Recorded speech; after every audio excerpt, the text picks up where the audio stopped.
И сега лошата новина. На 3 юни, следващата седмица, Европейската комисия ще излезе с доклад, с който ще започне процедура по прекомерен дефицит за България. Какво означава това? Означава, че нашият дефицит е доста на 3% и ще ни бъде наложен регулярен мониторинг и ограничителни мерки с възможни санкции.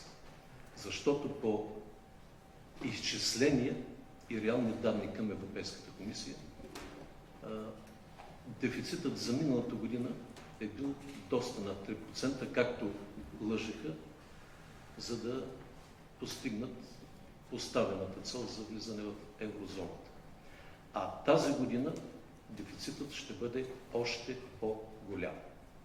Тоест, балонът се спука. Това е тежкото наследство, което получаваме. Резултат на безхаберие, некомпетентност, волунтаризъм, популизъм и грабеж. Защото някои се учеха за финансисти на наш гръб, други правеха всевъзможни манипулации, декапитализираха държавните дружества, изсмукваха ликвидност от бизнеса, вземаха в аванс за година напред данъци, за да се нагласят по свое усмотрение екселските таблици. А други надуха разходите с недотам целесообразни обществени поръчки на значително завишени цени и грабеха и източваха бюджета.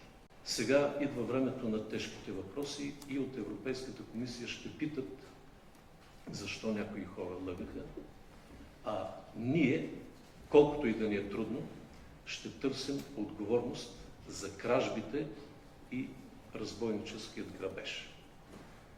Ще направим всичко възможно през следващите години да вкараме бюджета в някакви нормални рамки, но от сега искам да съм ясен. Ще има следващата седмица и подробен брифинг на Министерството на финансите. От сега искам да съм ясен, че това никак няма да е лесно.